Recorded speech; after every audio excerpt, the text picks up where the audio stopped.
encore, ils sont trop bons du discours. Bon, on écoute IB et puis il explique encore l'albinos noir. Écoutez encore IB. L'explication est claire. L'albinos noir, c'est le président Ouattara. C'est-à-dire il a la peau noire, il réfléchit comme un blanc. Et quand il dit que les ennemis utilisent des forces de mal pour venir les attaquer, ça veut dire l'albinos noir qui est le président Ouattara qui réfléchit comme les blancs. La France l'instrumentalise pour lui le déstabiliser. Et bientôt, il serait arrêté. Et quand l'albinos noir serait arrêté, c'est-à-dire déstabiliser Alassane Ouattara, vous verrez que la guerre va s'arrêter. On connaît le discours, Jean-Dion. Là, dit, ouais, les gens sont contents de l'explication. Non, je suis fort, respectez-moi. Et mon maître, big up à toi. Big up à toi, maître, depuis ta position. Attendez, mon téléphone là, il va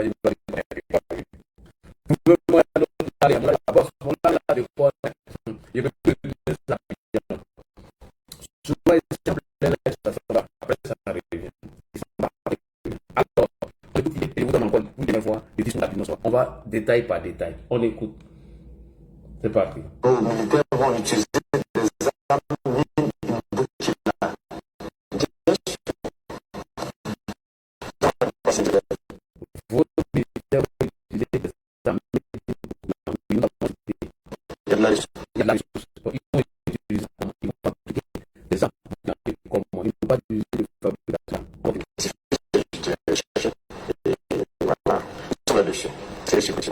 Monsieur le Président, cette guerre, est-ce que nous pouvons la gagner?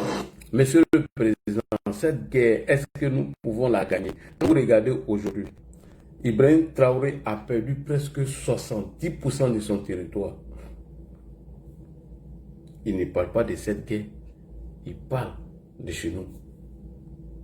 Ibrahim n'est pas en guerre, les terreaux, il n'est plus en guerre de ça, il est en guerre chez nous. Puisqu'il ne fait aucun communiqué lorsqu'il y a des attaques des terreaux. Il s'en fout. Il ne dit rien, ce n'est pas son problème. Est-ce que vous allez la gagner? Sa guerre là, c'est chez nous.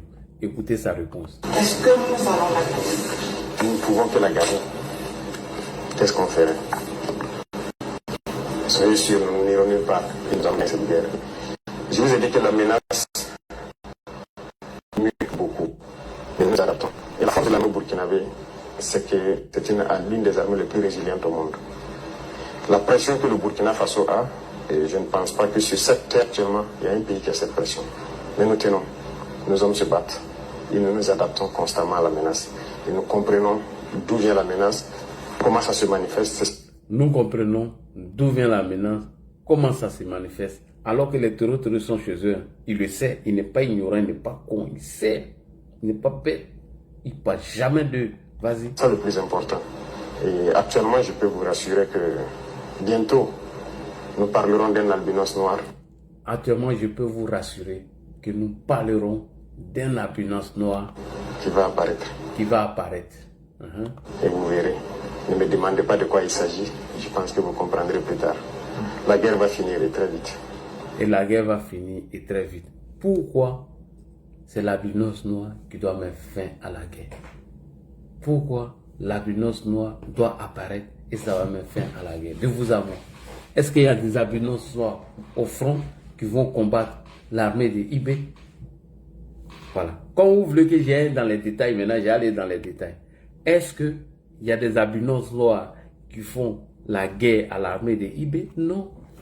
Pourquoi dit-il que lorsque l'albinos noir va apparaître, on va mettre fin à la guerre? Il ne parle pas de la guerre des terreaux, ça ne le regarde pas. Il parle du président Alassane Ouattara. C'est-à-dire, un noir qui réfléchit comme un blanc devient l'albinos noir. Et la France passe par lui pour nous déstabiliser. Et c'est lui qui nuit à ses frères. C'est pourquoi il le dit toujours qu'il n'a pas affaire au peuple ivoirien, mais il a affaire à ses dirigeants. Mais qui dirige la Côte d'Ivoire? C'est le président Alassane Ouattara. L'albinos noir, il est noir, il réfléchit comme les blancs. C'est par lui que les gens passent pour nous nuire. Et lorsque il va apparaître bientôt, vous verrez que la guerre est finie. Il n'a pas pu finir la guerre en 3 ans. Il n'a pas pu finir en 6 mois. c'est quand l'albinos noir, c'est-à-dire le noir qui réfléchit comme le blanc, on va finir avec lui, que la guerre va finir. Vous voulez que je détaille encore? Non, c'est bon comme ça, je vous ai trop détaillé. Sinon, comment se fait-il que IB ne dit pas que nous allons récupérer des portions de terre d'ici quelques années? Ou bien dans combien de temps? Vous avez déjà entendu Assimi parler de la fin de la guerre? Aboudraman Tiani parler de la fin de la guerre? Pourtant, il y a les terreaux. Pourquoi c'est lui qui parle de la fin de la guerre en s'appuyant sur son parapos de la puissance noire? Pourquoi c'est lui qui dit ça? Pourquoi? Ça doit vous amener à comprendre. Donc, merci beaucoup, chers frères et sœurs. Vous avez l'antenne. Moi, je vais boire mon chapalo. Je vais boire mon chapalo. Vous avez l'antenne. Merci beaucoup, les frères. Sinon, je peux revenir. Hein. Vous voyez ici, Ibrahim a perdu plusieurs batailles. Voilà. Donc, alors, vous avez l'antenne. Qui prend l'antenne premier? Voilà un Traoré qui est devenu. Voilà un Traoré qui se cache. Il est devenu Khaled. Khaled Traoré. Prenez l'antenne hein, si vous avez la possibilité. Voilà. Et mon frère est là. Le débat est intéressant. Hein? Je connais, j'arrive à décortiquer les discours. Celui qui peut prendre l'antenne, prend l'antenne. Commandant Invisible n'est pas là aujourd'hui, je ne le vois pas. Il a été très brillant hier. Bonsoir. Ah, Iso est là. Iso est là même. Iso est là. La Binos Noire. On va laisser Iso nous éclairer d'abord. Oui, on va laisser Iso nous éclairer sur la Binos Noire. Il a compris l'explication. Bonsoir Iso. Bonsoir, grand frère Ladji Chérif. Bonsoir, la Binos Noire.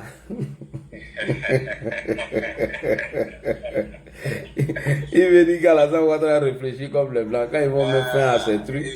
Avant d'arriver sur la Binos Noire, merci déjà pour ton analyse. Merci déjà pour l'éclairage que tu essaies chaque fois d'apporter au peuple ivoirien.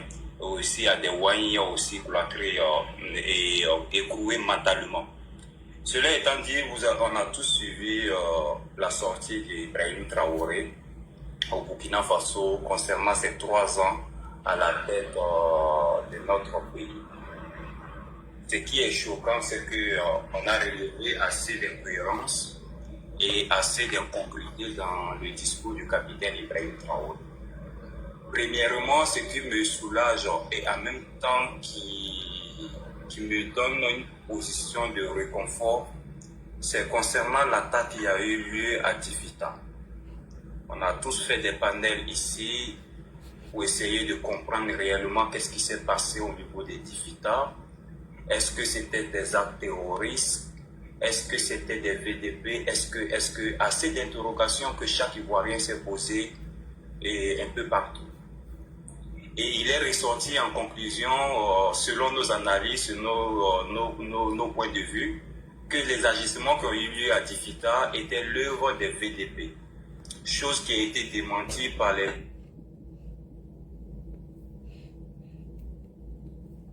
sur les réseaux sociaux, en nous faisant croire que les Ivoiriens ne sont pas suffisamment intelligents de comprendre que ce sont des terreaux qui sont en train de les attaquer.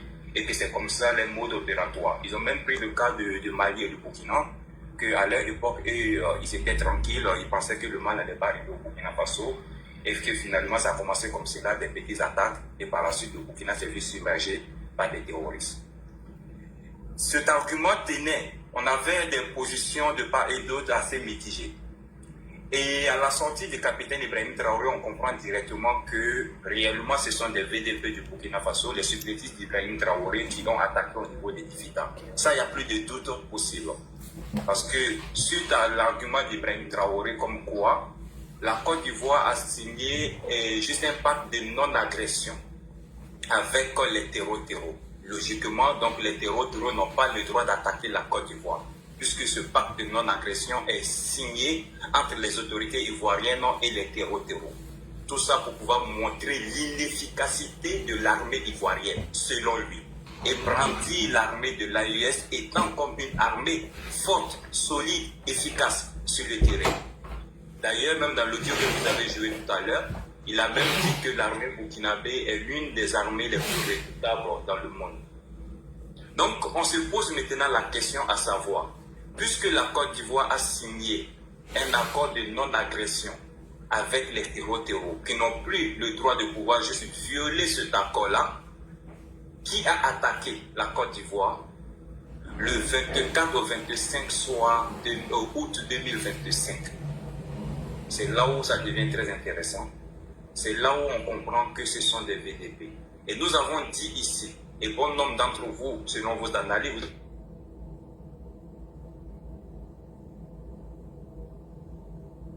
par tous des terreaux, et premièrement de pouvoir revendiquer une attaque, chose qui n'a pas été faite.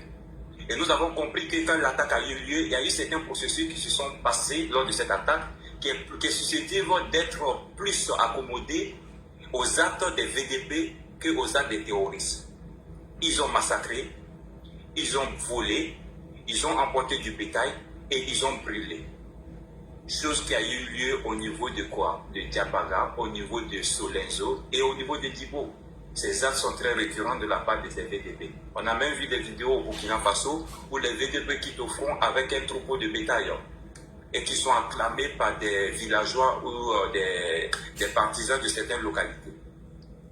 Donc, l'argument vient d'être éclairci ou bien même d'être élucidé par le capitaine Ibrahim Traoré sur ce point-là pour dire que ce sont des VDP qui ont eu l'incursion au niveau de cette Côte d'Ivoire. En plus de ça, Ibrahim Traoré confirme dans son interview que c'est eux qui sont allés arrêter les gens comment on appelle comment on les appelle là, les 6 agents qui ont été arrêtés, j'ai oublié le nom de l'organisme. Ibrahim Traoré confirme. L'agent humanitaire du recensement des réfugiés. Oui, merci beaucoup. Merci. Ibrahim Traoré reconnaît que c'est lui-là, sa possession, ces 6 agents-là. Mais ce que nous savons des autorités ivoiriennes, c'est que ces 6 agents n'ont pas franchi la frontière du Burkina Faso. Ils n'étaient pas du côté de la frontière, ils étaient sur le territoire ivoirien. Donc Ibrahim Traoré nous fait comprendre dans son interview que le Burkina a violé le territoire ivoirien. Ça s'appelle une déclaration de guerre. Ce qu'Ibrahim Traoré a fait. Il vient de déclarer la guerre à la Côte d'Ivoire. Donc Ibrahim Traoré est dans une posture, ou bien Ibrahim Traoré est dans une velléité de déstabiliser la Côte d'Ivoire. Et il essaie de le démontrer par plusieurs moyens. Anyway, on avance. Ibrahim Traoré a essayé de faire comprendre au monde entier que l'armée ivoirienne n'est pas efficace à superviser ces 322 462 km². Mais moi, je vous pose la question, on va essayer de réfléchir ensemble. Comment on arrive à déterminer l'efficacité d'une armée d'un pays? Logiquement, pour moi, ISO, pour dire qu'une armée, elle est forte, c'est quand elle arrive à sécuriser l'entièreté de son territoire. Chose qui est le cas aujourd'hui en Côte d'Ivoire. Donc, de façon logique, l'armée ivoirienne, elle est forte, elle est efficace, puisque les Ivoiriens vont à les occupations. Les Ivoiriens dorment tranquilles, sauf quelques bavures et quelques incursions qui arrivent un peu partout. Même le pays le plus sécurisé au monde, il y a souvent des attaquants. Mais le Burkina qu'Ibrahim Traoré a présenté, soi-disant même, on parle de Burkina seul, l'AES, parce que dans l'AES, on a une combinaison de 3 pays, dont il a essayé d'inventer la prouesse de l'armée de ces 3 pays-là. Selon lui, ces armées sont aguerries, efficaces pour la lutte contre les terroristes. En même temps que l'Ibrahim Traoré a tenu ce discours, je tiens à vous informer que hier et avant-hier, il y a eu des attaques au Burkina Faso. Arbinda s'est fait juste récupérer totalement.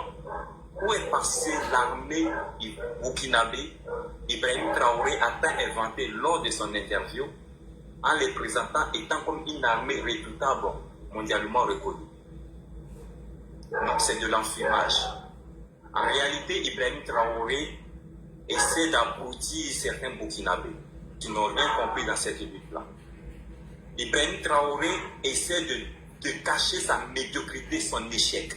Et vous avez tous remarqué, lors de l'interview, il était incapable de pouvoir dérouler ne serait-ce qu'une partie de son bilan.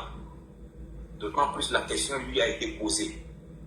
Il n'a pas pu trouver des réponses à cette question concernant son bilan. Il a essayé de trouver des justificatifs en disant que c'est parce que, à son arrivée, les gens n'ont pas donné la possibilité de travailler et que d'autres personnes se sont approchées de lui en lui proposant d'autres aspects qui n'étaient pas lui son idéologie. Ce qui justifie le simple fait que lui, il n'arrive pas à atteindre les objectifs qu'il s'est fixés. Encore une fois de plus, de la fabulation, de l'enfumage aux yeux du peuple burkinabé. Mais au moment où il dit ça, il est incapable de dire au Burkinabé quelles sont ces personnes qui lui ont approché afin de pouvoir le stopper dans son élan de reconquête des territoires. Sachant que Ibrahim Traoré a eu le courage de dénoncer la France, de dénoncer les États-Unis, de dénoncer la Côte d'Ivoire, de dénoncer le Bénin. Mais quelles sont ces personnes qui l'ont approché, le stopper dans le processus de reconquête du territoire? Pourquoi il ne donne pas ces noms de ces personnes-là aux journalistes qui étaient présents? C'est de l'enfumage, encore une fois. Ce monsieur, il est en train de se foutre de la gueule des Burkinabés. Et comme on dit, chaque peuple mérite son dirigeant. Ça ne m'étonne pas aujourd'hui qu'on a à la tête de notre pays un malade mental. C'est aussi clair et net. Parce qu'il faut comprendre aussi qu'Ibrahim Traoré, il a des problèmes psychiques. Il a des troubles de mémoire. Et ça aussi, c'est une histoire qui est connue de tous. Mais regardez, tenez-vous bien. Ibrahim Traoré nous a dit en 2023, grand frère Lagi Chérif, lors de l'interview que vous avez tous suivi et vous avez même décortiqué avec le journaliste Ismaël Ouedraogo, là où la question a été posée s'il avait reçu des équipements de la Côte d'Ivoire et qu'il était vraiment entre le marteau et l'enclume, il était obligé de répondre oui, il l'a reçu. Dans cette interview, il a été demandé à Ibrahim Traoré, quand il arrivait au pouvoir, qu'est-ce qui empêchait pour qu'il puisse vraiment aller très vite dans la reconquête du territoire. Il a dit que nous étions à l'introduction de cette guerre. Il a dit que, je vais vous dire la vérité, quand j'arrivais, j'avais moins de 200 Kalachnikov dans les soutes de l'armée burkinabé. Il a même dit que si les journalistes ne croient pas qu'ils peuvent aller visiter les casernes, ils vont comprendre qu'ils n'avaient pas de munitions ni de Kalachnikov. Là, du shérif, quand Ibrahim Kakao dit Ibel Lolo nous disait ça, il a dit au Burkinabé, je vous dis la vérité.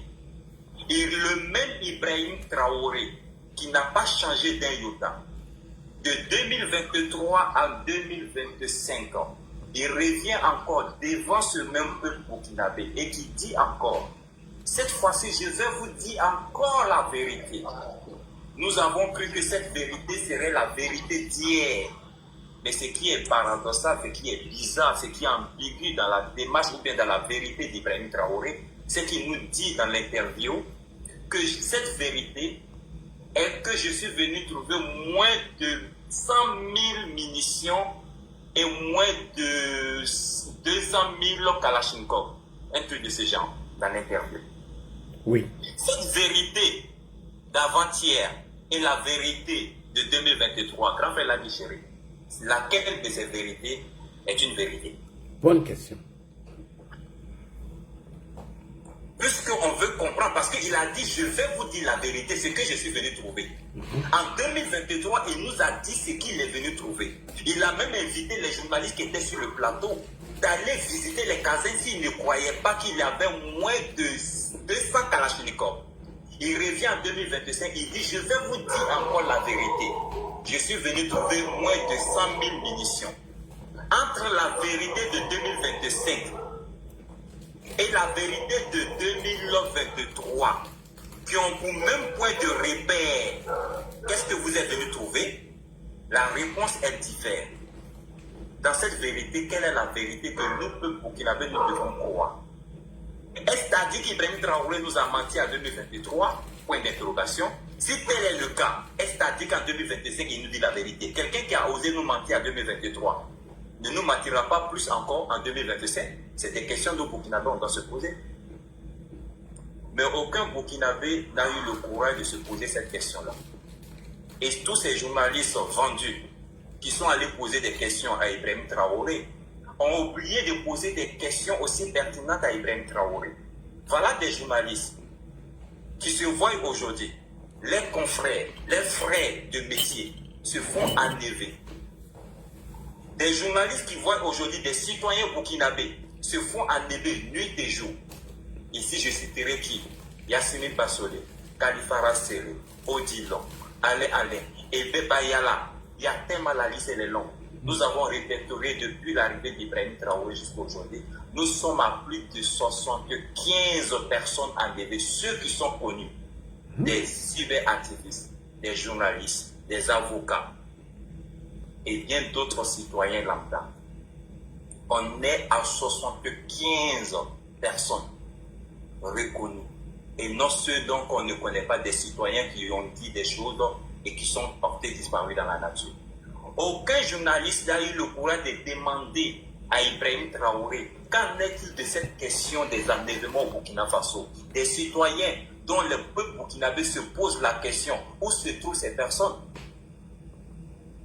Mais Ibrahim Traoré a passé son temps à nous parler d'une histoire d'albinos noir. Albinos noir, vous avez essayé d'expliquer tout à l'heure. Oui, vas-y, tout à ta compréhension aussi. Moi, j'écoute la compréhension de tout le monde. Hein. Vas-y. Dans les coutumes africaines, et plus naturellement au niveau du Burkina Faso, pour ceux qui ont été bercés par l'histoire de nos parents, quand on était petits autour d'un feu de bois, les mamans aimaient beaucoup nous conter les histoires du Burkina Faso. Et à chaque fois, moi particulièrement, j'ai pu entendre cette version-là, pas de la bouche d'Ibrahim Traoré. Je l'ai entendu de la bouche de mon père et de ma mère. Et à chaque fois qu'on évoque la question d'un albinos noir, cela sous-entend qu'il y a un événement majeur qui va venir entraver ou bien changer le cours d'une histoire. Et ça peut être interprété par plusieurs manières. Votre interprétation ne peut pas être jetée dans du revers de la main parce que connaissant la sournoiserie et le personnage que nous avons, que moi je traite d'être un personnage cubique, arrogant, ça ne m'étonne pas de lui que l'argument et l'analyse que vous avez donné peut aussi être rentré dans ce contexte-là. Mais ce que nous connaissons, c'est que au Burkina, quand ça se dit, c'est que c'est un événement qui va venir changer le cours. Oui, il parle d'un événement. Oui, c'est déjà attendu. Donc, qu'est-ce que ça peut sous-attendre? Ça peut sous-attendre que, oui, au Burkina Faso, très bientôt, il y aura peut-être une lueur d'espoir qui va venir juste apaiser le cœur de tout Burkinabé. C'est une processus que nous avons entamée depuis longtemps, qui était la reconquête de tout territoire ou bien la paix que le peuple burkinabé recherche. Mais finalement, un événement majeur va juste surgir d'une part et la guerre prendra fin et puis le Burkina continue de prospérer. Mais cet argument, moi je jette ça déjà de revers de la main parce que ce n'est pas déjà possible. Ça c'est de un. De deux, ça peut être interprété comme aussi, moi je peux le dire, comme juste un événement majeur qui va venir, peut-être Yabré va déléguer Ibrahim Traoré un bon matin. Et puis le processus de coup d'État s'arrête. Ça, ce sont des événements inattendus qui peuvent venir changer le cours de l'histoire d'un processus qui existe déjà. Donc on peut utiliser. Ça peut être aussi un événement qui va permettre de pouvoir, et qui va devenir, qui devient, un élément catalyseur dans l'idéologie du capitaine Ibrahim Traoré. Dans ce sens-là, je parle de quoi? Pour qu'on puisse bien comprendre. Leur fidélité à déstabiliser la Côte d'Ivoire. Parce que quand s'ils arrivent à faire cela, ils peuvent avoir une satisfaction quelque part d'avoir atteint leurs objectifs. Donc peut-être qu'ils attendent un événement au niveau de la Côte d'Ivoire, qui est cet albinos noir-là, qui recherche pour pouvoir crédibiliser toutes ces affabulations qu'ils ont eu à lancer sur cette Côte d'Ivoire. Ils pourront brandir aux yeux du peuple qui avait les 10 ans. On vous avait dit que c'est ce monsieur-là qui nous empêchait de pouvoir faire ceci. Ce monsieur-là qui hébergeait des terreaux. C'est pour ça que nous n'arrivons pas à lutter efficacement contre ces gens-là qui sont chez nous. Donc c'est un événement qui peut aussi arriver. Mais ce que ce malade mental, comme je l'appelle aussi un capitaine de bas niveau, a oublié, c'est qu'il a oublié que les Ivoiriens sont plus intelligents que lui. Il a oublié que le peuple burkinabé intègre est plus aguerri que lui. C'est ce qu'il a oublié. Il a oublié que nous sommes des personnes, quand nous écoutons, nous comprenons directement qu'on est juste un personnage ambigu devant nous. Pourquoi? Parce que Ibrahim Traoré, quand il arrivait à la tête de notre pays, cher grand frère Ladi Chérif, il avait dit qu'il avait diagnostiqué le problème de notre pays. Et moi, je répète chaque fois, quand un médecin arrive à diagnostiquer un patient, il est en mesure de pouvoir lui apporter des remèdes. S'il n'est pas en mesure, il est obligé, dans l'obligation d'orienter le patient vers un médecin qui est spécialisé dans le domaine. Dans le cas d'Ibrahim Traoré, il trouvait que c'était lui le médecin spécialisé. C'est pour cette raison qu'il a demandé à Damiba de dégager. Il a même cité au peuple burkinabé pour que le peuple burkinabé puisse comprendre que c'est lui qui a fait le diagnostic au Burkina Faso. Il a même cité des régions, des localités que lui, il a visitées, pas à vélo, pas à voiture, mais à pied. Il s'est imprégné de la situation du Burkina Faso. Il s'est rendu compte que le problème que nous vivons émane de la médiocrité et de la méchanceté de nous, Burkinabés.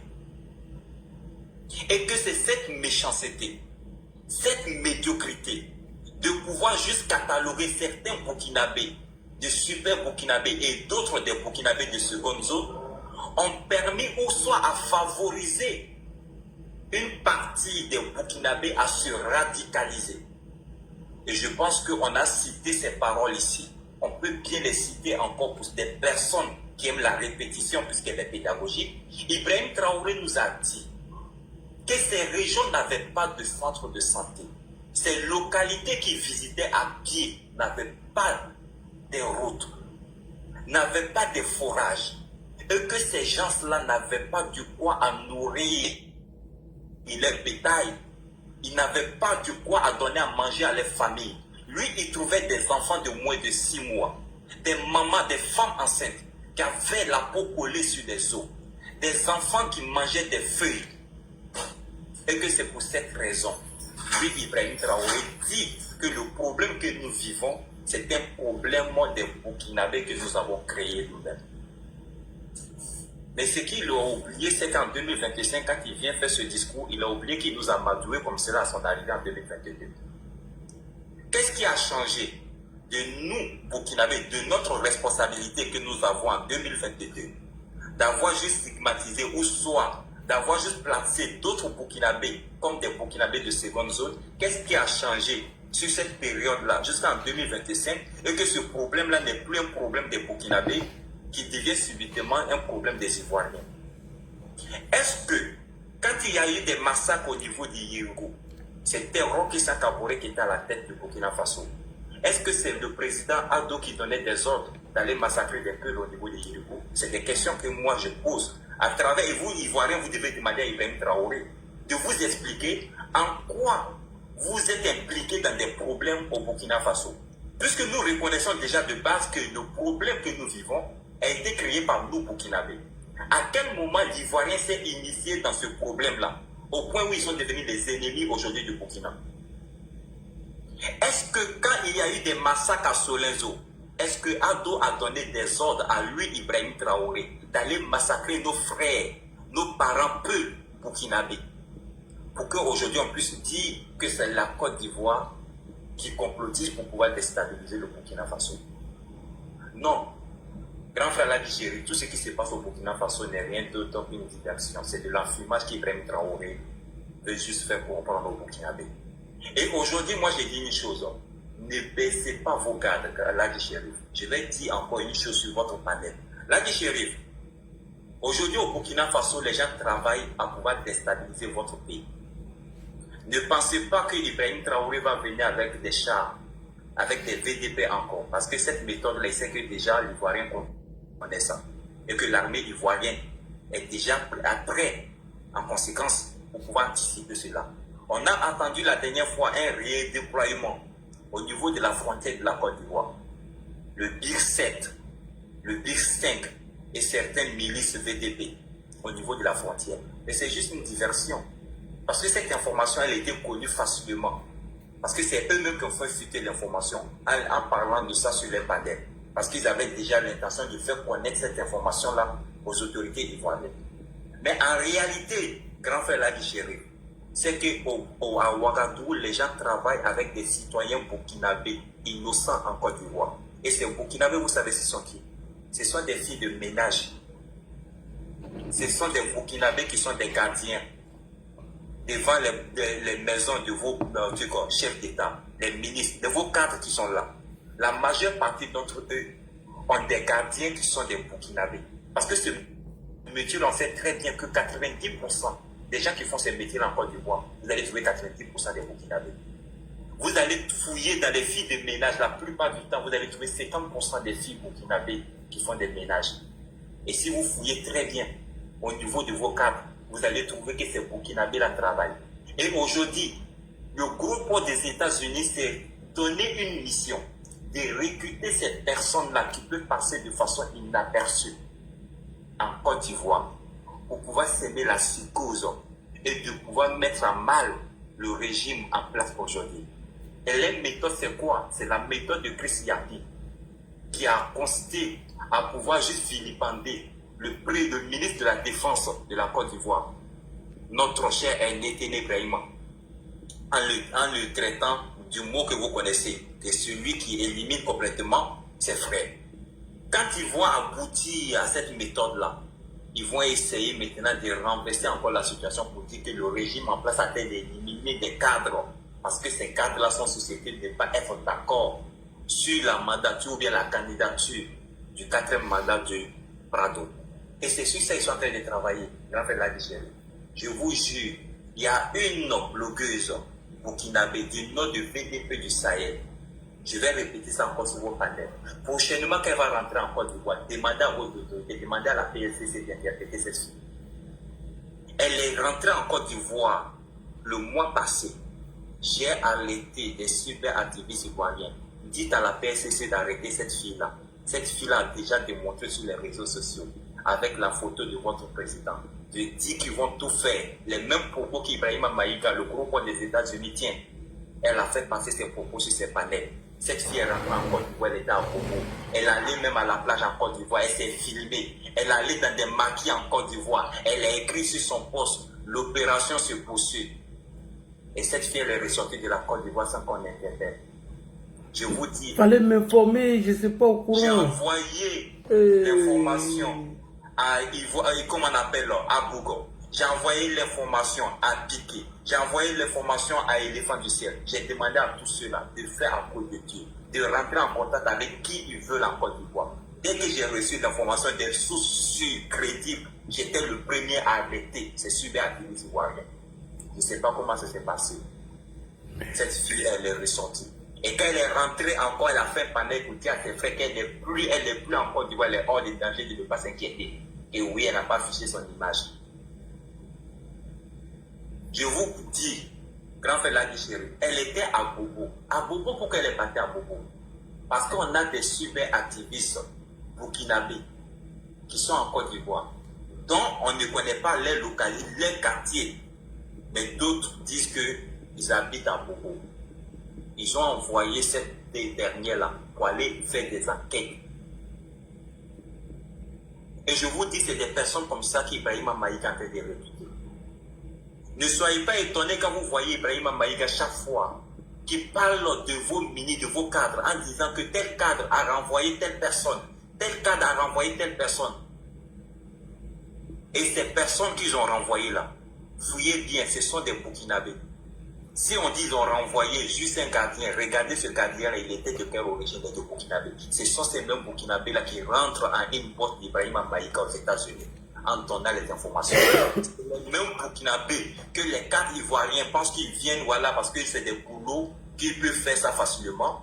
C'est ces mêmes Ivoiriens-là qui reçoivent, des mêmes Burkinabés qui reçoivent les 500 000, 200 000 de la part de Maïga et qui filment des images des habitations en Côte d'Ivoire et qui envoient à Maïga. Sinon, Maïga n'est jamais, c'est pas un fantôme, il n'est jamais en Côte d'Ivoire. Il s'invente que oui, il est partout à la fois. Non, il est partout à la fois parce qu'il a des espions. Il est partout à la fois parce que le Burkinabé que vous êtes en train de négliger, que vous pensez qu'ils ne sont pas un danger là, c'est ce Burkinabé-là qui donne les informations à Maïga. Et faites très attention, moi j'ai dit ça pendant tout ce temps. Grand frère Ladi Chéri, demandez à vos autorités. Je ne sais pas pour quelle raison, oui, de façon diplomatique, Aldo c'est quelqu'un. C'est un grand homme. Ce monsieur, je ne doute pas. C'est quelqu'un qui a la connaissance, c'est quelqu'un qui sait gérer les crises. Mais s'il vous plaît, si vous pouvez fermer les frontières jusqu'à un nouvel ordre, jusqu'à ce que ce capitaine de bas niveau là puisse dégager, il faut le faire. Cela y va de la survie de votre pays. Ces gens-là ont fait une promesse. Ces gens-là ont juré de pouvoir déstabiliser votre pays par tous les moyens. Ces gens-là ont dit soit c'est vous, soit c'est eux. Vous avez tous vu la sortie de Kémy Séba. Là, Chérif, Kémy Séba, ça fait sa deuxième sortie comme cela. La première sortie, c'était au temps de Damiba. Il avait même fait la même prophétie. Il a dit que Damiba serait renversé.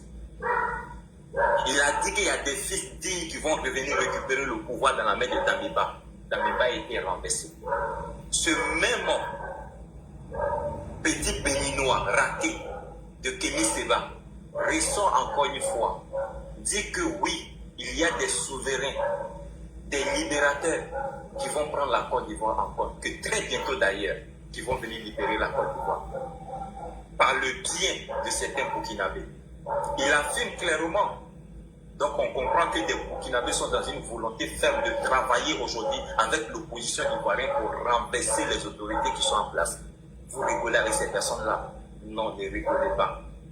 À l'heure actuelle où je vous parle, la fraternité que vous êtes en train de dire entre le peuple burkinabé et le peuple ivoirien, vous devez faire très attention. Grand Feladi Chérif, je vous dis l'hypocrisie des Burkinabés résidant en Côte d'Ivoire. Si vous avez remarqué dès le début de cette lutte-là, moi je vous répète tous les jours que les Burkinabés là sont hypocrites.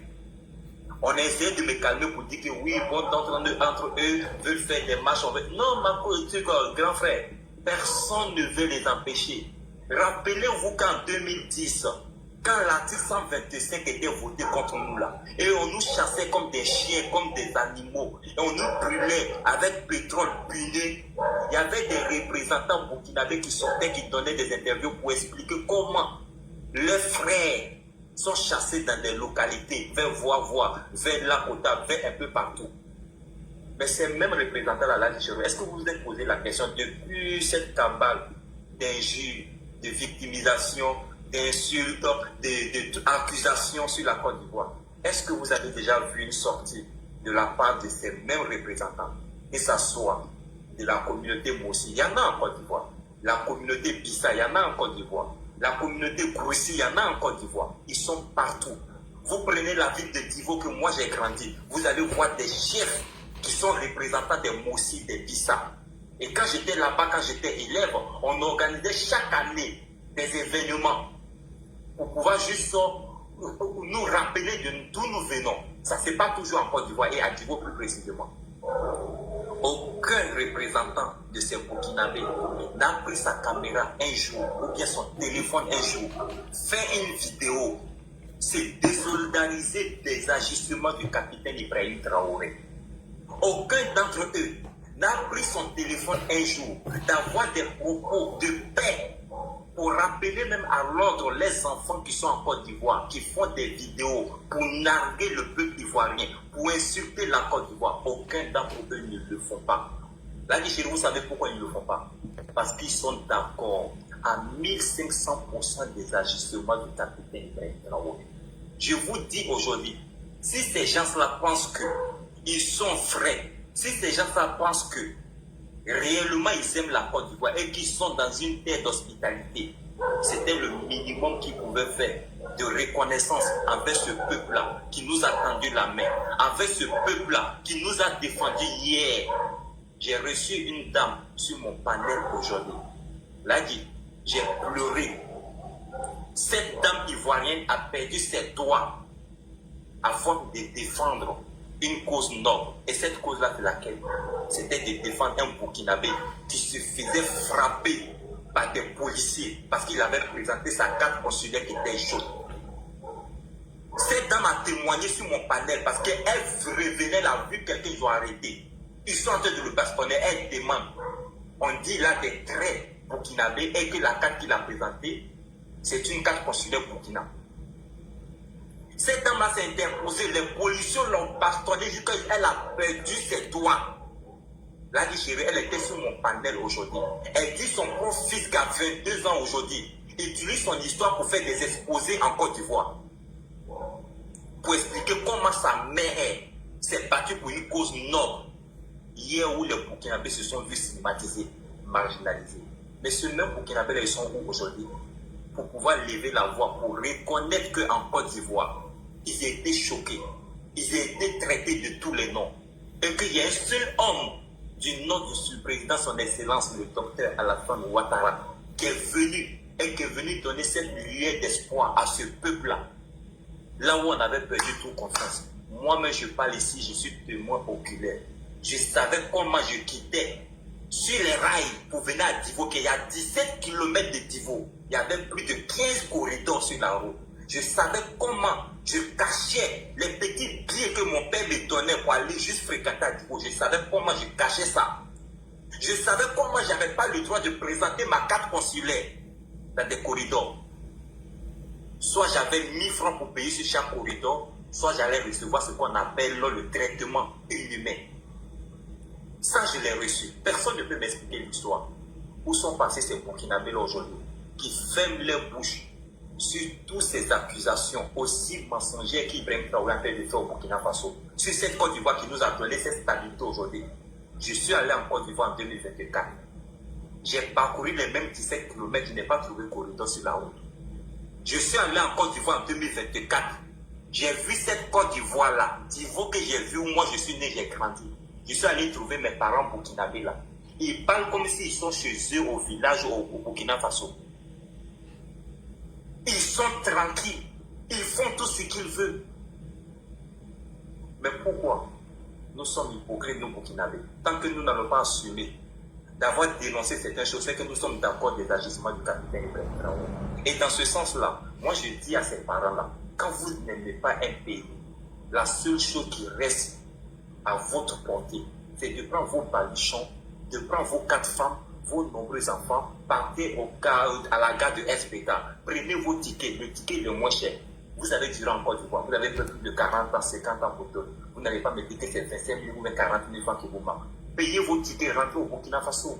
Allez-y vous asseoir aux côtés d'Ibrahim Traoré. Là où aujourd'hui vous pouvez mener dignement ce combat-là. Vous pouvez soutenir Ibrahim Traoré. Mais tant que vous trouvez qu'Ibrahim Traoré n'est pas sur la bonne conduite, ayez le courage de sortir et de dénoncer. Parce qu'aujourd'hui, Ibrahim Traoré, c'est ce qu'il est en train de faire. C'est sur ces Burkinabés, Ibrahim Traoré, qu'on peut pouvoir renverser la Côte d'Ivoire. Parce qu'Ibrahim Traoré sait au fond de lui qu'il y a bon nombre de ces Burkinabés qui sont prêts aujourd'hui à découdre avec ce régime en place. Je ne sais pas pour quelle raison. Moi, je me pose des questions. Qu'est-ce que ce régime a fait à ces Burkinabés-là pour qu'aujourd'hui, ils puissent haïr ce président-là qui les a donné aujourd'hui la vie, où hier, d'autres les arrachaient la vie. Moi, je vous dis, chers parents burkinabés, encore une fois de plus, vous n'aimez pas la Côte d'Ivoire, c'est aussi simple que ça, c'est comme bonjour. Vous vous levez un bon matin, prenez vos 4 femmes, parce que vous vous mariez à beaucoup de femmes. Oui, il faut le dire. Et c'est cette Côte d'Ivoire qui vous donne cette possibilité-là à marier beaucoup de femmes. Parce que vous avez la tranquillité, vous avez l'hospitalité. Vous ne pensez pas au programme. Au Burkina, qui n'a pas le courage de marier 4 femmes. Ces femmes-là vont aller juste se prostituer, excusez-moi de moi. Parce que tu n'auras pas de l'argent pour t'occuper d'eux. Mais dans cette Côte d'Ivoire-là, vous avez tellement la tranquillité que vous mariez 4, 5.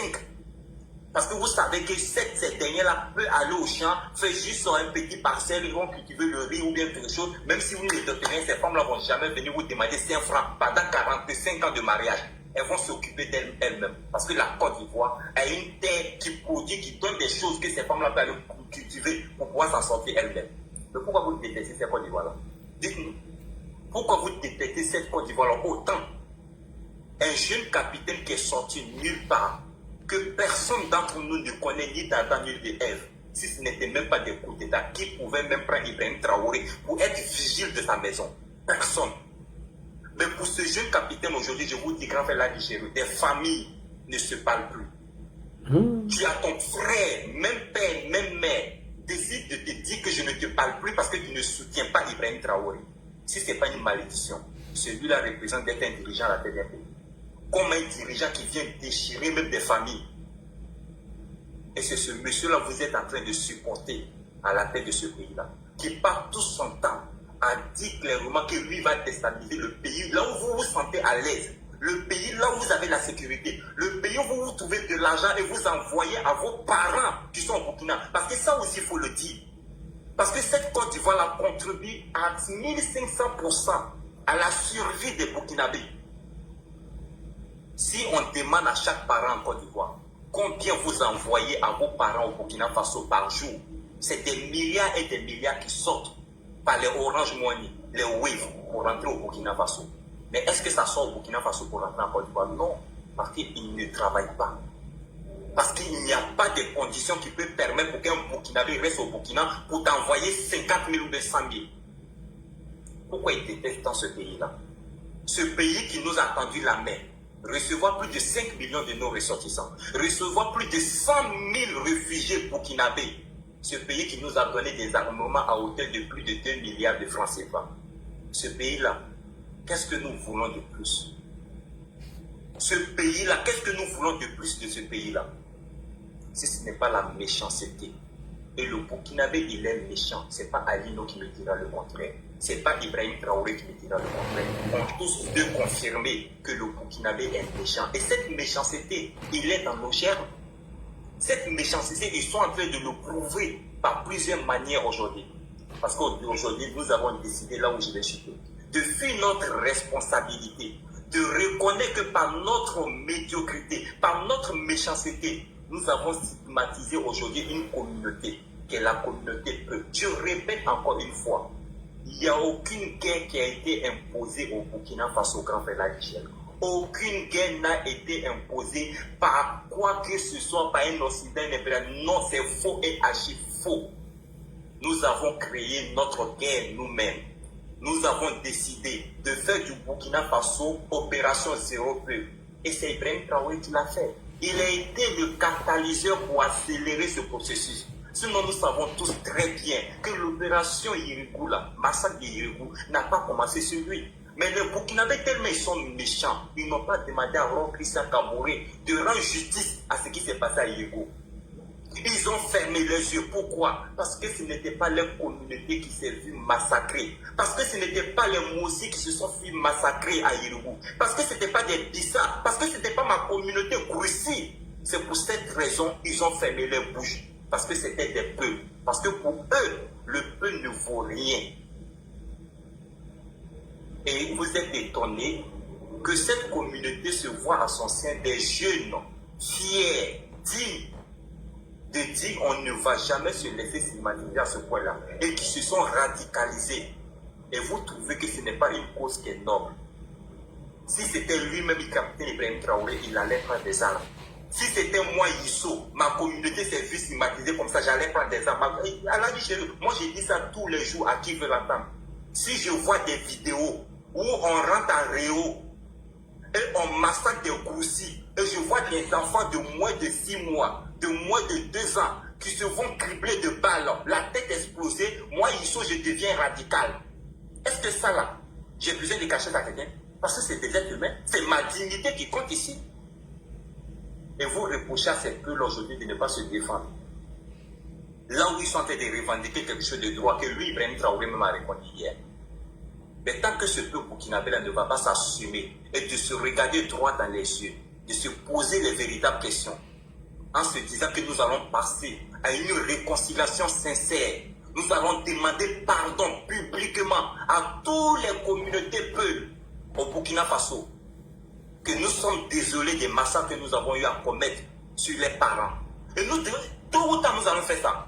Que les Burkinabés veulent ou pas, qu'ils vont imposer ça, ils vont travailler ou pas, nous allons demander pardon. Moi, j'ai dit ça aujourd'hui, qu'ils n'ont ça sur un calbin déposé. Nous, Burkinabés, nous allons présenter nos excuses sincères à la communauté peuple. Sinon, nous n'allons jamais reconnaître la paix. Là, je le dis encore une fois, ils sont plus nombreux que nous. Ils sont plus intelligents que nous. Ils sont plus riches que nous. Ils sont répartis dans 25 pays au niveau de l'Afrique. Ils sont partout dans ce monde. Aujourd'hui, ils sont plus de 25 millions d'habitants.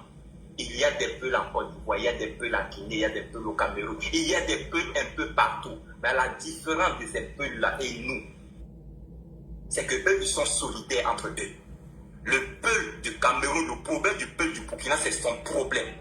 Et s'il faut que ce peuple-là puisse vendre tous ses pétales pour financer son frère au Burkina, pour l'aider dans cette lutte, ils vont le faire. Est-ce que le deal a fait pour dire que nous, on veut créer une guerre communautaire au Burkina? Non! C'est une réalité et c'est cette réalité Ibrahim Traoré ne veut pas accepter. Grand frère Lagui Chérif, je vais m'arrêter là et je dis à ces Burkinabés-là, vraiment, regardons la vérité en face et demandons-nous pardon pour que le pays là puisse sortir de là. Merci beaucoup.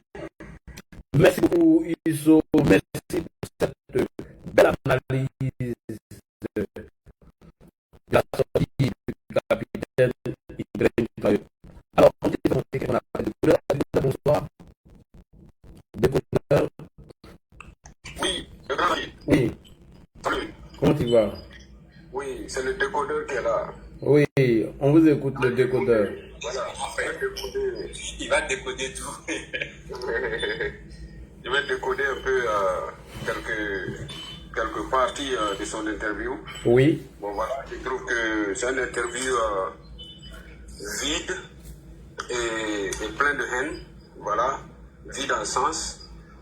Je pense que les questions qui sont posées, en fait, il fait le contraste de ce qui a été dit, de ce qu'il a accusé Blaise, voilà, disant que la Côte d'Ivoire pactise avec les terreaux.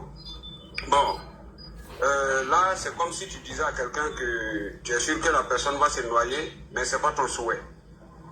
Alors, là, il y a une malhonnêteté qui est là. Et en plus, venir dire aux gens d'une histoire d'albinos noir, je pense que albinos noir, pour tous ceux qui savent, voilà, ils ont un nom, hein. Il ne veut pas appeler le nom de la communauté. Sinon, il sait de quelle communauté, de quel nom il veut dire. Tous les Africains savent ce que ça veut dire. Donc, et revenir nous parler de l'impérialisme, c'est vraiment blasphémé. À moi, je pourrais le dire. Voilà, Ibrahim Traoré, c'est comme deux personnes qui font la bagarre. Tu vois, là, dit, toi et moi, on est là, on fait la bagarre. En temps, je comprends que toi, tu es plus fort que moi, je ne te moyen pas. Issou vient pour nous séparer, moi j'accueille Issou. Et puis je te laisse. En fait, c'est ce que Ibrahim Traoré est en train de faire. C'est-à-dire, l'ennemi en face, il ne le moyen pas. Donc, il faut passer, accuser ceux-là même qui sont prêts à t'aider, qui sont plus proches de toi, qui cherchent à résoudre le problème. Mais lui, il ne voit pas la chose comme ça. Il n'est pas venu de toute façon pour régler ce problème. Quand il est venu, son premier discours, il a bien dit qu'en quelques mois, certains militaires sont devenus des milliardaires. Bon, moi, ça me dit, moi, j'analyse, hein. Voilà, ça veut dire déjà, voilà, il a cette soif de devenir milliardaire. Voilà, le fait de s'asseoir au front et puis voir Damiba dans des costumes, aller sur les stades de l'ONU et tout. Mais il trouve que c'est pas normal, quoi. Voilà, il faut que lui aussi vienne prendre ce pouvoir parce que c'est pas la logique. Mais cette interview, pour finir par là, moi je ne vais pas parler beaucoup. Je vais vous dire ce qui se passe. Ibrahim Traoré avait prévu de partir à la session de l'ONU pour aller se pavaner avec sa tenue, son pistolet à droite, ses gants, parler comme Sankara, faire ses discours à la patte en guerre. Mais il a oublié une chose. Il a fait partir des représentants de l'ONU du Burkina, 2 femmes. Alors, tu vas venir faire quoi chez eux? C'est impossible. Oui. Du moment que tu chasses même des représentants de l'ONU de chez toi, qu'est-ce que tu vas aller faire à l'immeuble, à l'organisation de l'ONU pour aller dire quoi là-bas? Donc, il a envoyé son premier ministre, mais comme c'est quelqu'un qui veut toujours être à la une, il savait que le premier ministre allait le nettoyer sa lumière.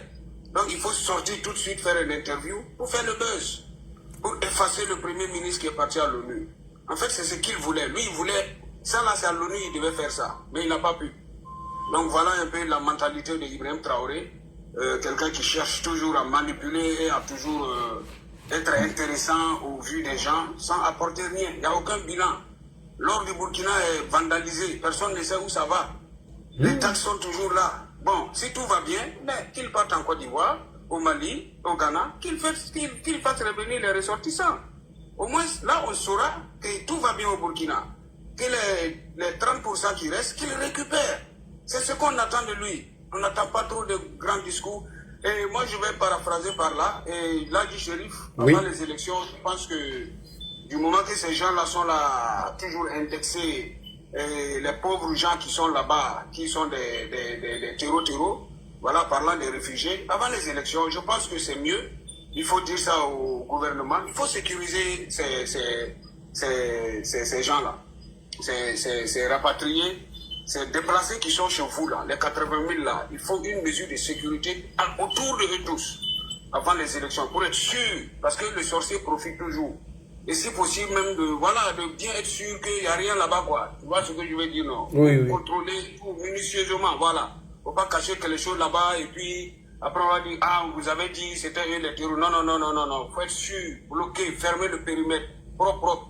Voilà, c'est ce que j'ai à dire. Merci beaucoup, là, du chéri. Merci beaucoup, le décodeur. Waouh. Tu es vraiment un décodeur. Ah oui, je suis fier. Vraiment, merci beaucoup. Merci Aïsso. Oui, médiateur Didi, tu voulais prendre la parole? C'est Abou en haut. Oui, bonsoir, là, Didi. Bonsoir, notre médiateur Didi. Et salutations à notre frère Uso. Merci beaucoup. Bonsoir à tous les panélistes aussi. Bonsoir à tous ceux qui nous suivent.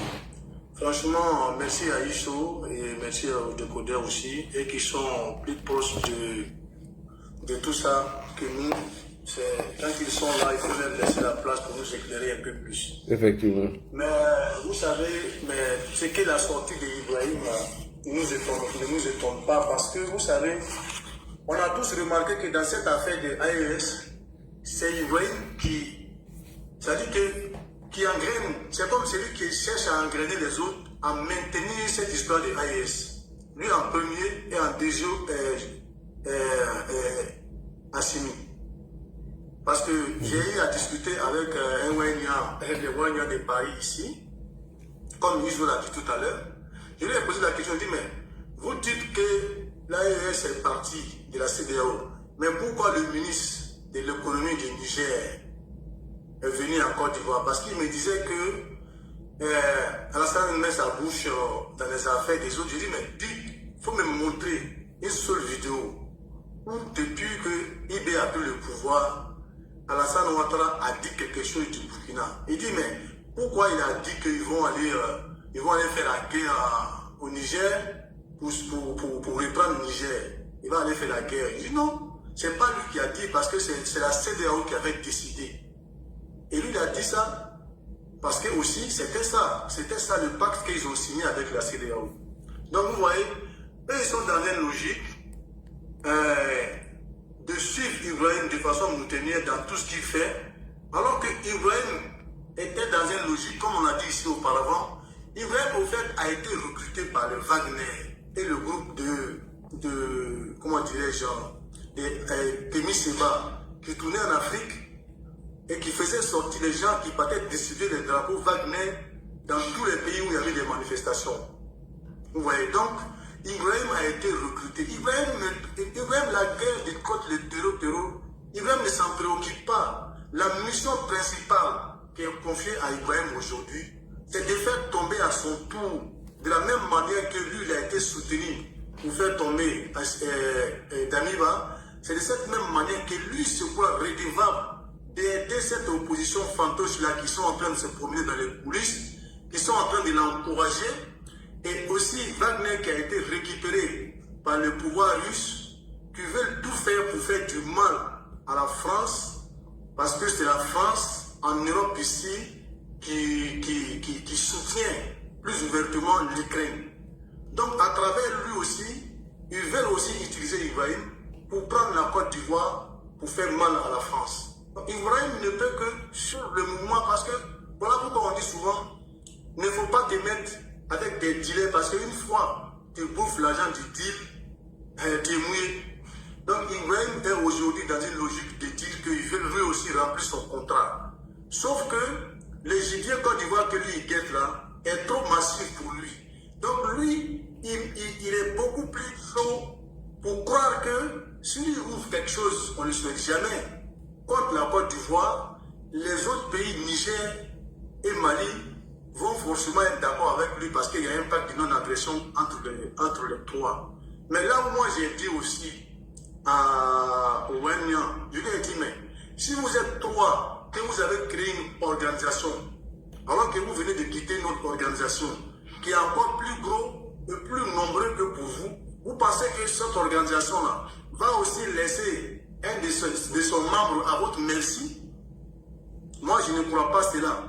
Parce que si vous dites qu'on ne souhaite pas qu'Ibrahim cherche forcément à ouvrir un front pour aider l'opposition à déstabiliser la Côte d'Ivoire. Il faut savoir aussi que la CEDEAO aussi n'est pas prête à lâcher son moteur qui est la Côte d'Ivoire, aujourd'hui bien organisée par son excellence Alassane Ouattara. Donc, vous voyez que votre projet n'aura pas d'issue que d'apporter plus de souffrance même pour les Burkinabés, parce que quand on voit que dans ce monde aujourd'hui, comme l'a dit Youssou, on l'a toujours dit ici nous-mêmes, que ça a été reconnu qu'à part la terre burkinabé même, il n'y a pas autre coin dans ce monde où les Burkinabés résident plus que la Côte d'Ivoire. Il n'y en a même pas. Ça n'existe pas et ça n'existerait pas. Donc, allez déstabiliser cet endroit-là pour faire plaisir à un petit capitaine qui vient d'arriver, un assoiffé de pouvoir, qui ne fait que mentir et qui s'attaque inutilement à un pays qui n'a jamais fait de mal. Comme Youssou l'a dit, quand il venait, il avait dit aux journalistes d'aller fumer dans les cavernes. C'est vrai, on se rappelle. Mais c'est le même Ibrahim qui est sorti à la télé ici où les journalistes lui ont posé la question: pourquoi il y a des tensions entre la Côte d'Ivoire et le Burkina? Est-ce que c'est vrai que la Côte d'Ivoire a aidé le Burkina? Il avait reconnu. Donc vous voyez, ce jeune homme naît dans un projet de retour à l'ascenseur parce que ce sont des gens qui l'ont recruté.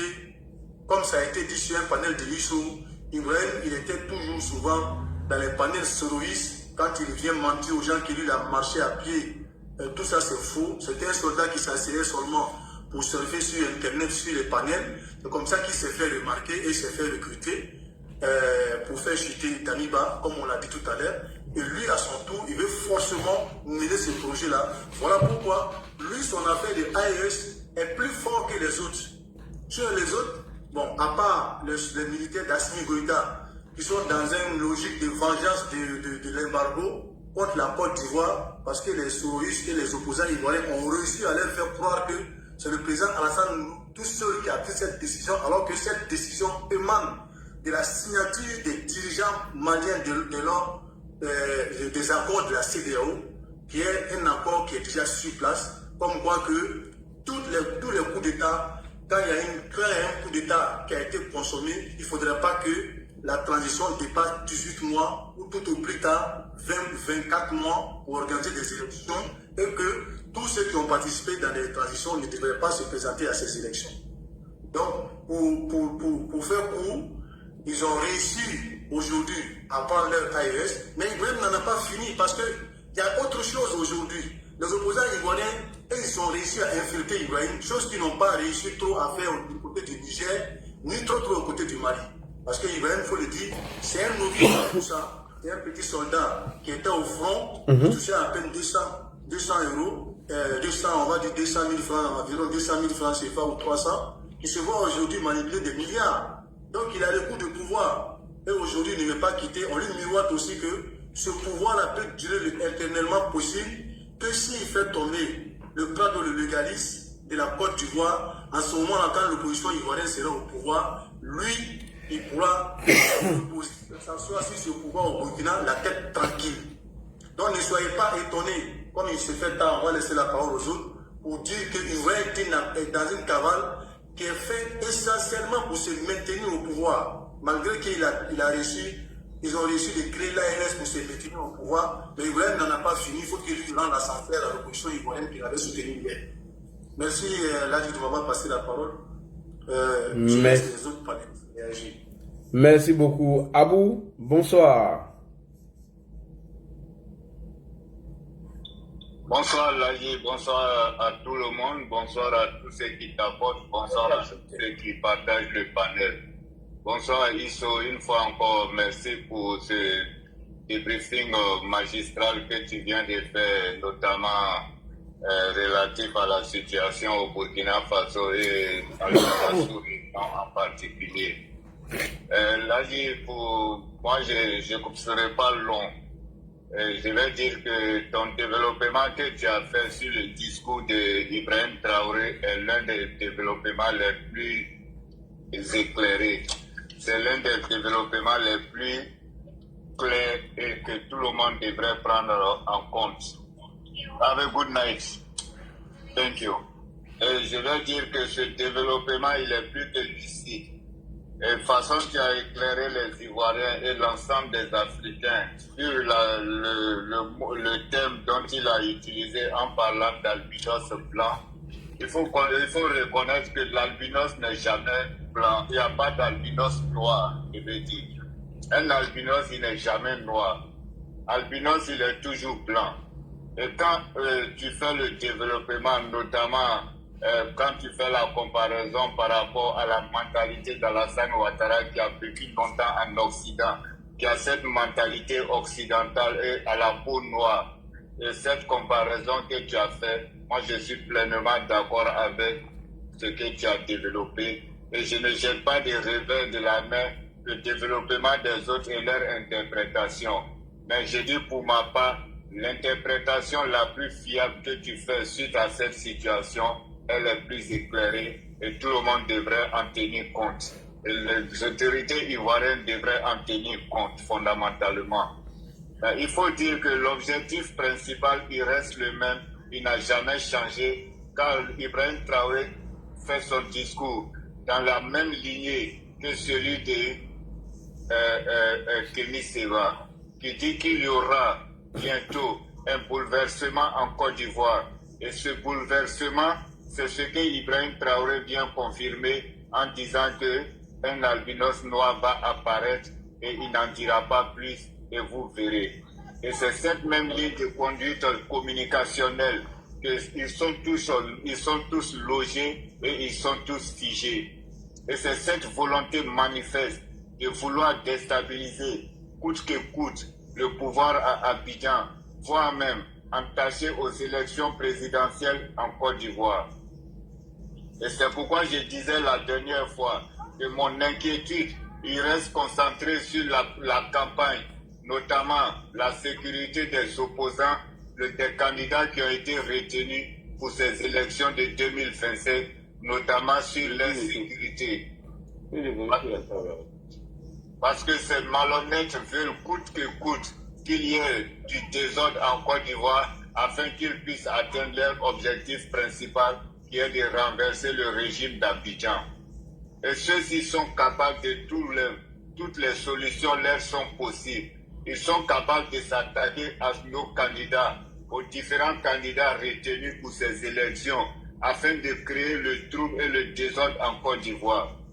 Dans la mesure où ils ne pourront pas avoir accès au président Alassane Ouattara dans leur esprit, en s'attaquant à un certain nombre de combats de candidats et retenus, ils pourront créer la piscose et le désordre car les militants de ceux-ci vont vouloir résister et répliquer. C'est pourquoi je lance cet appel une fois encore à notre gouvernement, à nos services de sécurité, au ministère de la Défense, au ministère de la Sécurité et de l'Intérieur. Lorsque les campagnes seront ouvertes, je leur lance d'accentuer et de renforcer la sécurité des candidats retenus lorsqu'ils seront en campagne en Côte d'Ivoire. Car ceci reste une de mes véritables inquiétudes. Donc là, moi je vais m'arrêter là tout en priant Dieu de vraiment protéger la Côte d'Ivoire, de protéger le président Alassane Ouattara de toutes les velléités qui pourront venir de n'importe quelle partie de la Côte d'Ivoire ou de n'importe quelle partie de la sous-région. Que le Dieu Tout-Puissant protège ce grand homme, cet homme de paix, cet homme qui a œuvré pour le bien-être des Ivoiriens, cet homme qui a œuvré pour le bien-être social, cet homme qui a élevé la Côte d'Ivoire dans le Conseil des Nations, cet homme qui a fait de la Côte d'Ivoire une belle vitrine de l'Afrique de l'Ouest et de l'Afrique en général. Je vous merci à ce grand homme, que le Seigneur Tout-Puissant le protège nuit et jour, que Dieu Allah, notre Allah, le Dieu de miséricorde, puisse protéger notre couple présidentiel afin que Alassane Ouattara exerce ce dernier mandat dont il a décidé de se consacrer au service des Ivoiriens et au service de l'Afrique de l'Ouest. Je voudrais m'arrêter là, Allah dit, tout en priant Dieu pour toi-même, pour tes enfants, pour ta famille, que Dieu Tout-Puissant t'assiste nuit et jour, que Dieu le Tout-Puissant, lorsque tu montes dans n'importe quel engin roulant, que Dieu te protège là où tu souhaites aller, que Dieu te protège lorsque tu seras de retour, que Dieu élève les enfants devant toi pendant que tu es en vie, que ces enfants écoutent ce que tu leur diras. Parce que là, je vais te dire qu'on n'aime pas quelqu'un sur la terre que nos enfants, sauf une seule chose. Et la seule chose que nous aimons que notre enfant, c'est notre parole. Parce qu'il arrive parfois, quand tu dis à ton enfant, arrête, ne fais pas ça, et qu'il continue de le faire, il arrive que tu le prennes et tu le chicotes. Ça veut dire que ta parole est plus importante pour toi que ton enfant. C'est pourquoi les gens respectent la parole donnée. Donc je remercie tous ceux qui sont présents sur ton panel et la prière que je fais pour toi, je le fais pour tous ceux qui sont présents. Amen. La prière que je fais pour toi, je le fais pour tous ceux qui sont en bas de ton panel. Amen. La prière que je fais pour toi, je le fais pour tous ceux qui partagent ton panel. Merci beaucoup, chers frères et sœurs. Que Dieu vous bénisse, que Dieu protège la Côte d'Ivoire. Merci beaucoup. Ça monte, non? Oui, vas-y. Bonsoir à tous les panélistes. Vraiment, merci à vous pour le doigt. Ouais, vraiment, j'aimerais lancer un message au peuple burkina de façon. Et aujourd'hui, là, on a un grand dossier qui s'appelle Isso. Isso, un combattant fatigable. Isso joue une nuit, il défend le Burkina. Il défend les intérêts du Burkina. Il veut sauver le Burkina. Tous les jeunes de Burkina Faso, suivez Isso. Isso n'est pas le mal pour le Burkina. Isso est bien pour le Burkina.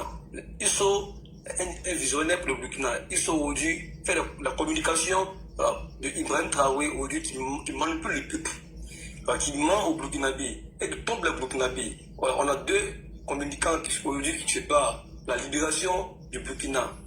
Gaston Colombo et Isso. Isso, vraiment, vous devez soutenir Isso, jouer nu. Allez sur son panel et allez l'écouter ce qu'Isso dit. N'écoutez plus les communicants qui vous mentent jouer nu. Le peuple burkinabé meurt de jour en jour. Grâce à Isso aujourd'hui, beaucoup sont informés. On parle des villes de jour en jour, des régions de jour en jour. On déjà les burkinabés, toujours.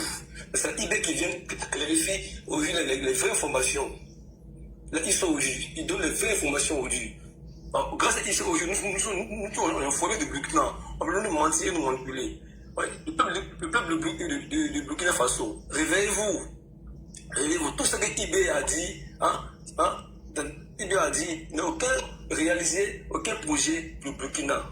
Quand IB dit que si je viens au Burkina, en 3 mois, je vais libérer le Burkina. IB vous a menti. Pour ce que vous dites, IB a échoué. On dit fait quoi aujourd'hui? Il fait quoi aux gens que les gens l'attaquent? Le Burkina, les gens l'attaquent. Voilà, la France l'attaque. Hein? La Mecque l'attaque. Hein? La Côte d'Ivoire l'attaque. Pourquoi il dit ça aujourd'hui? Parce qu'il vous trompe. Il vous trompe. Parce qu'aujourd'hui, il a échoué à votre sécurisation. Ce monsieur, 3 ans de la gouvernance, je vous mets au défi. Mettez-moi une université bien construite, il n'y a pas. Mettez-moi une infrastructure bien construite, il n'y a pas. Une université, il n'y a pas. C'est ce monsieur-là, vous manipulez et vous suivez. Aujourd'hui, au Burkina, il n'y a pas de liberté d'expression au Burkina aujourd'hui. Voilà. Et ça l'a expliqué très bien. Voilà. Quand tu parles, tous les journalistes sont emprisonnés. Tous les grands diplomates sont emprisonnés. Tous les militaires qui sont pas avec lui sont emprisonnés. Voilà. Même l'opposition même est interdite, est dissoute au Burkina. C'est pas un pays encore. Le Burkina n'est plus un pays. Ouais, sérieux, je vous jure. Le Burkina est devenu comme un coin de no man's land. Le Burkina aujourd'hui, je vous jure. Aujourd'hui, suivez ce qu'ils vous disent. Ils sont là, ils sont là pour libérer le Burkina. Le peuple du Burkina, ça va pas. Ça va pas. La jeunesse est dans la boue au Burkina, le peuple du Burkina. La jeunesse est manipulée, le peuple du Burkina. La jeunesse est monopolisée, le peuple du Burkina. Réveillez-vous. Faites un soulèvement contre Ibrahim Traoré. Ibrahim Traoré n'a rien à proposer au Burkinabé. Ibrahim Traoré n'a pas un charisme d'être un président. Mais regardez hier, même devant les journalistes de masterclass, ce monsieur ne peut pas s'exprimer. J'ai honte pour l'Afrique, le Burkina. Monsieur, je lui pose des questions. On lui pose des questions. Ibrahim Traoré, vous avez dit que Daniba a échoué aux affaires. Daniba a construit l'université. Daniba aucun construit de routes, Taliban aucun construit d'infrastructures. Vous dites, si vous prenez le pouvoir, tout ça vous avez arrangé le Burkina. Mais quand ils prennent le pouvoir, ça devient plus en plus même que Daniba. Daniba était plus mieux que ce monsieur. Ils sont là, ils sont là, ils sont là expliqués. Il n'y a pas de terreau au Burkina. C'est les peuples de Burkina qui sont révoltés, qui sont chassés, qui révoltent contre Ibrahim Traoré aujourd'hui. Ibrahim Traoré ne veut pas voir les peuples de Burkina. Alors le peuple de Burkina, c'est le fils de Burkina Faso. Aucun Occident est contre Ibrahim Traoré. Même la Côte d'Ivoire n'est pas l'ennemi d'Ibrahim Traoré. Aujourd'hui, là, quand j'ai fini sur Ibrahim Kakao, je m'adresse au Burkinabé qui vit en Côte d'Ivoire. C'est vrai, il l'a dit, on a remarqué ça. Vous soutenez Ibrahim Traoré en cachette.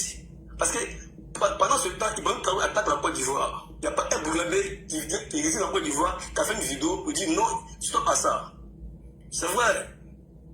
Je les mets en garde aujourd'hui. Ceux qui vont ils font semblant d'aimer le président Alassane Ouattara. Alors qu'ils n'aiment pas le président Alassane Ouattara. C'est les ennemis d'Alassane Ouattara. Hier, le peuple burkinabé vous avez oublié hier. Vous êtes brûlés dans ce pays. On vous a dit dans ce pays, c'est nous les nordistes. Nous les nordistes. Hein? On a donné notre vie. À cause de vous, nous on a fait 3000 mois à cause de vous. Vous le burkinabé. On vous a dit dans ce pays. On se rappelle très bien à l'ouest de la Côte d'Ivoire. À Dokoué. Combien de Burkinabés tombés à Dokoué? C'est nos frères, nos disques qui sont au secours de Burkinabés à Dokoué. Parce que ces gars, ils étaient armés. Et on vous a dit, nous, on allait, on allait vous sauver à l'ouest. C'est comme ça, aujourd'hui, le peuple burkinabé s'est comporté avec Alassane Ouattara. Quand Alassane Ouattara, est-ce qu'un Burkinabé en Côte d'Ivoire est venu parler ainsi sur Alassane Ouattara? Non. Même nous-mêmes, là, opposants RHDP, si on est sur un Burkinabé, on le met en prison. Mais aujourd'hui, votre Ibé Kaka aujourd'hui nous attaque. Et accuse la Côte d'Ivoire. Il n'y a pas un Burkinabé qui fait une vidéo pour dire qu'Ibé fait que c'est pas bon. Personne ne fait ça. Personne. Oh là là, ils ont signalé mon direct. C'est pas possible. Toujours, eux, ils signalent direct des gens sur moi.